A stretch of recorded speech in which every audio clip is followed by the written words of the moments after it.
bad mark now and then on a test? It wasn't just bad, it was appalling, abhorrent, abysmal. Obviously, it wasn't a vocabulary test.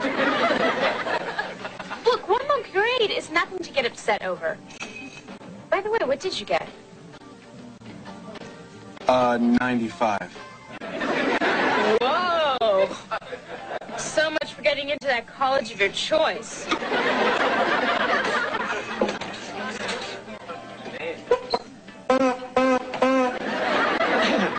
May I have your attention, please?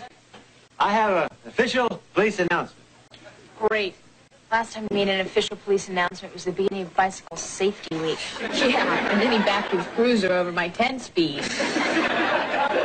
I'm announcing the formation of the first Marlowe High student police force. Now, I can only take a dozen volunteers, so let's form an orderly line right here. No pushing or shoving. All right, push and shove all you want. Chief Applegate. I'm sorry, Jeff. I'd like to sign you up, but the word on the street is your grades are slipping. Heard about the 95. No, I don't want to sign up. I was just going to say I don't think you're going to find any student volunteers. Why not? Because being a cop isn't cool. Are you saying I'm not cool? Well, let me tell you some of the cool details of the job. You'll be enforcing student rules. Big deal. You'll be protecting school property. Like I care. And you'll be excused from study periods and get to roam the halls aimlessly. Officer Selkirk, reporting for duty, sir. Good. But I'm only signing up teams. You have to get a partner. Well, no problem. Evie will be my partner. What? Great. Well, until next time, Officer Selkirk. Yeah. Lindsay, where do you get off signing me up? Oh, come on, Evie. Think of all the fun things we can do as student cops.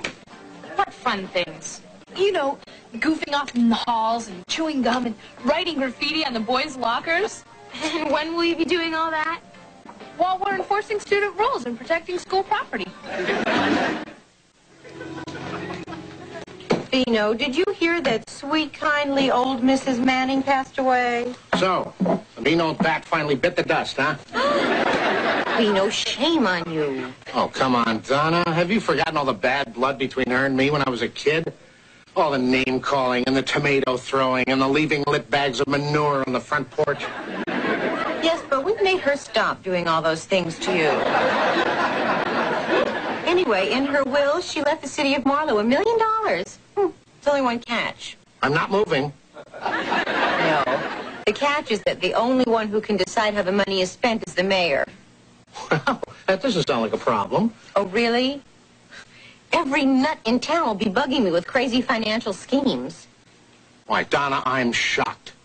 Don't you think that your fellow citizens are above that sort of greedy, money-grubbing selfishness? Oh. Yes, I suppose they are. Good.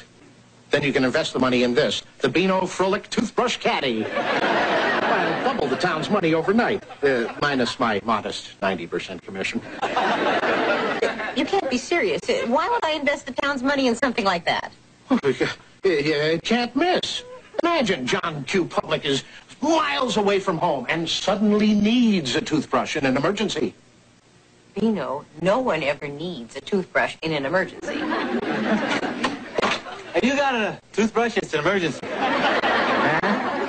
Why, sure, John Q. Public here. Take mine, courtesy of the Beano Frolic Toothbrush Caddy. Thanks. Gotta start enforcing that darn leash law. Kyle, is there anything else we can do for you? Well, you can tell me where my 2 new student police officers are. I stopped by to give a little basic police training. Oh, well, they're upstairs putting on the uniforms you sent over. I'll call them. Evie, Lindsay, Chief Applegate is here. We're coming! Wow. Hey, don't you guys look great? Doesn't wearing that uniform make you feel different? Yeah, it makes me feel stupid. I have the strangest craving for a donut. Well, I think you look cute. Well, I just came by to tell you the risk every new officer faces when he first pins that badge on. Being a target for crooks? No, pricking your finger when you pin it on your shirt. Darn, that hurts. Yeah, I heard that's what killed J. Edgar Hoover. Who? Any other life-saving tips you have for them, Kyle? Well, basically, you'll just be enforcing school rules. The only crime committed lately is someone's been stealing food from the cafeteria. That's like going to a music store and shoplifting Yoko Ono tapes. Anyway, if anybody breaks the rule, make them stop or give them a citation. And they have to do what we say? Darn right. Evie, this is going to be great. Not only do we get to goof off, but we can push people around, too. Lindsay, we're just student police. We're not real cops. I hope you're not going to let a little authority go to your head. Me? Get carried away with a little power? No way. All right, school buckets, spread 'em. Lindsay, what's going on? What did they do? Nothing. I'm just checking out their buns. All right, you guys, you can go. Hey, number 3, I'll be watching you. Lindsay, this has got to stop. You've gone power mad. I have not. You gave the vice principal a citation for chewing gum. Evie, it was just a written warning. The point is, you've been overreacting to situations. Evie, you don't understand. I mean, when I joined this police thing, it was basically just to goof off. But that's all changed now. What do you mean? Well, I like police work, and I think I'm good at it. Hey! Save it for the drive-in.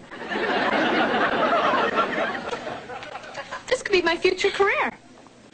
Well, maybe. There's no real police work to be done here. Don't you remember what Chief Applegate said about the cafeteria? Do you know what it would mean if I could catch the thief red-handed? That he was stealing ketchup? No, it would mean I could save the school a lot of money. I could put a criminal behind bars. I could wind up with my own detective series, Lindsay and the Fat Man. Hey, can your Uncle Vino act?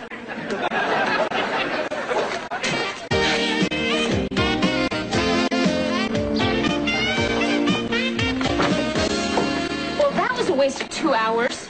We didn't even find one clue. What are you talking about? Have you forgotten about the hair we found in the meatloaf? Lindsay, we always find hair in the meatloaf. Well, it just means we'll have to start our investigation again tomorrow. We are not quitting until we find that thief. Where are you going now? To conduct a search in the boys' locker room. What are you searching for? Boys! Hey, that must be the thief.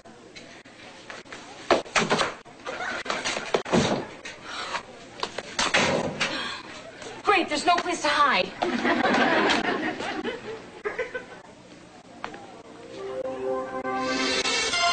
Hey, this was a good idea.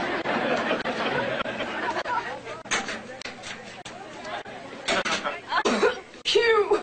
This was a bad idea.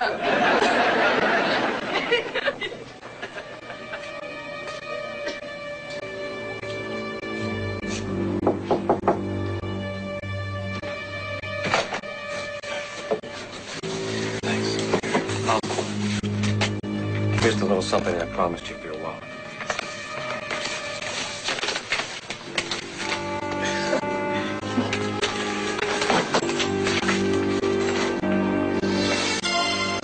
Oh, no. Jeff is the thief. At first, I was excited to find out who the food thief was. And then I found out it was Jeff. Something like that happened to me when I married your mom. I was so happy to be getting a brother-in-law, till I found out it was Bino. Dad, this is serious. Jeff is stealing food and selling it. The only possible explanation is that his family's having money problems. That's still no excuse. I know, but I can't turn him in. But I'm going to talk to him after school today. The tricky part is I can't let him know I know he's stealing. I don't want to embarrass him. Well, what about Lindsay? Aren't you afraid she might find out Jeff's the thief? She's too busy trying to get permission to conduct strip searches. Bye, Dad. Wish me luck. 10-4, honey. And hey, hey, let's be careful out there.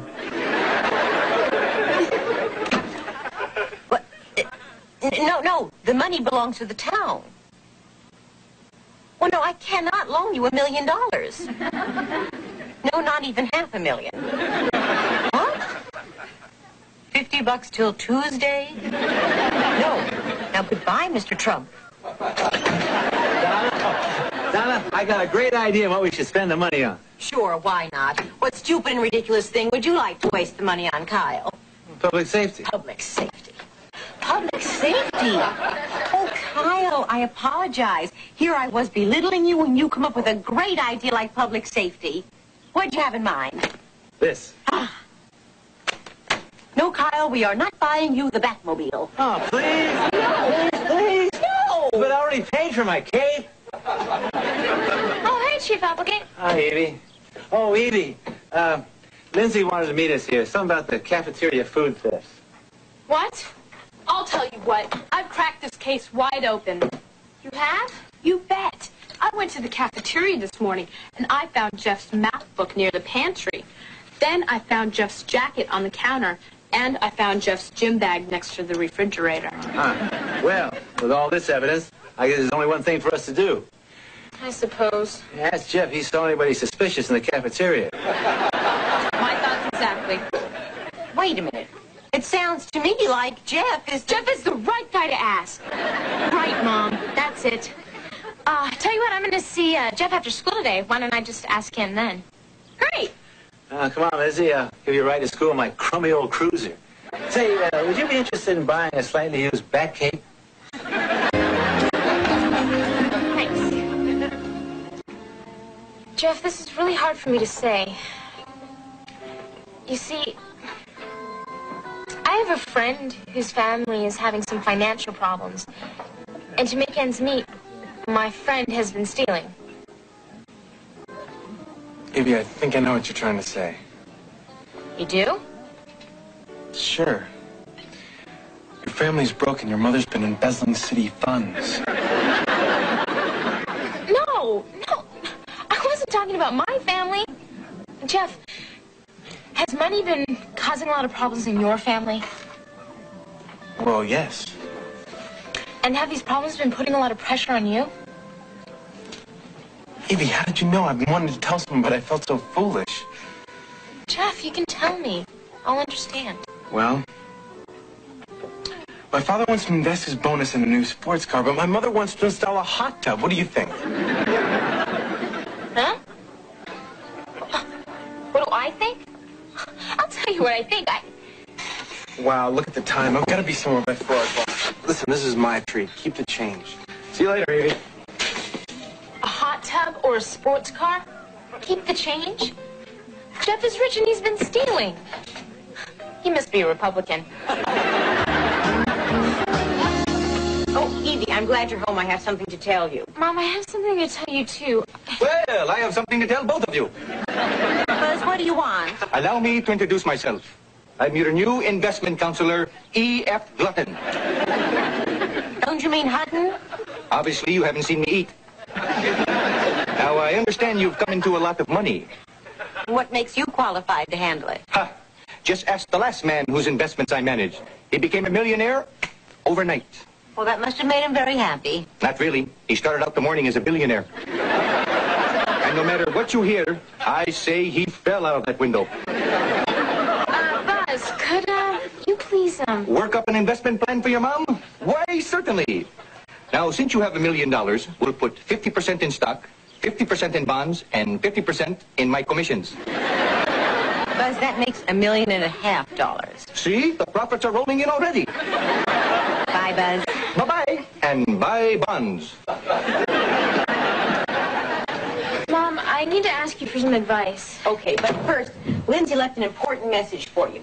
She said that she discovered all the food thefts happen between 3:30 and 4:30, so she and Kyle are going over there to set a trap for the thief. A trap? Mm-hmm. Jeff said he had to be somewhere at 4 o'clock. I better get over there before they catch him.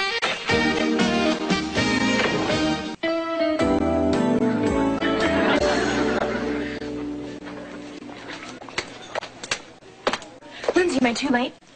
How did you recognize me? I thought this newspaper would make me look inconspicuous.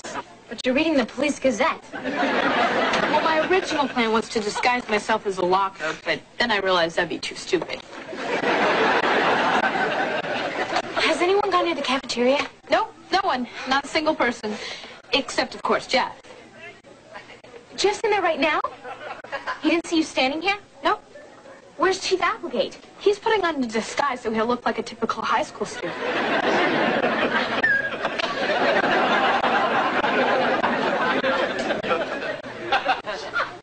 Hey, chicks, what's happening? Chief Applegate, is that you? I'm undercover. Where did you get those clothes? Oh, from a series I did in the late 60s. I played a hip, crime-fighting juvenile delinquent. The groovy juvie. Well, anyway, we're all ready for the stakeout. So what do we do next? First of all, just treat me like any other normal student. No special treatment. None at all. Okay, Kyle. Hey, that's Chief Applegate. Let's not get carried away here. Say, you guys, I got a good idea. Since a food thief would expect the stakeout to be near the cafeteria, why not fool him? How? Have it near the gym. But that's nowhere near the cafeteria. I know. Imagine he's surprised when he finds out you're over there. Good plan, Evie. But I got a better one. Since he'll be expecting us to surprise him, let's surprise him by not surprising him. Then he'll really be surprised. Good plan. Thanks. I call it the element of... Surprise? No, that's not it.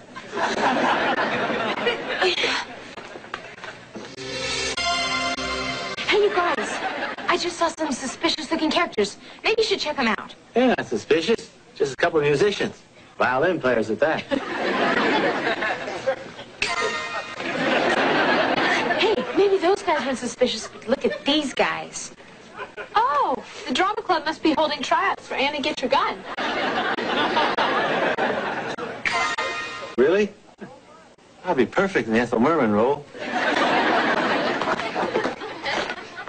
him, that must be the thief. No! Hold it right there, Jeff. Jeff. Jeff? You're the thief? I knew it all along. What do you have to say for yourself, Jeff? There's nothing I can say. You caught me. Well, there's something that I could say. Who are you? What's going on here?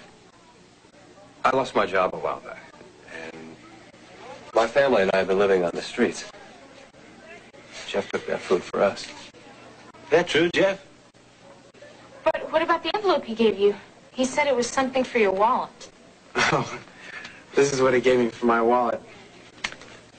That's my family. And if it weren't for Jeff, I don't think we'd have made it.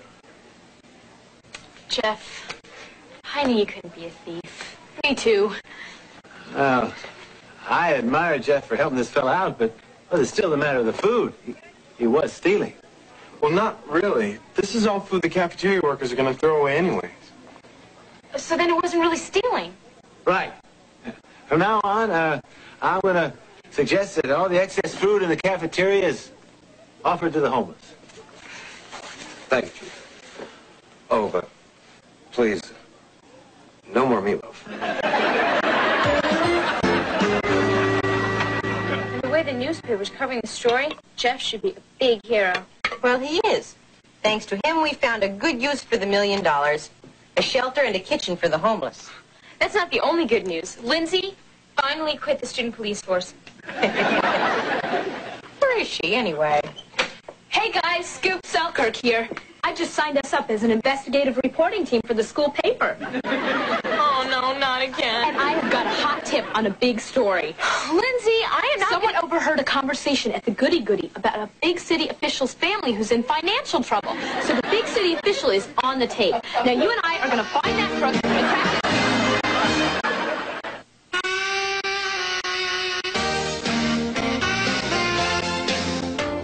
She's the girl you love to hate.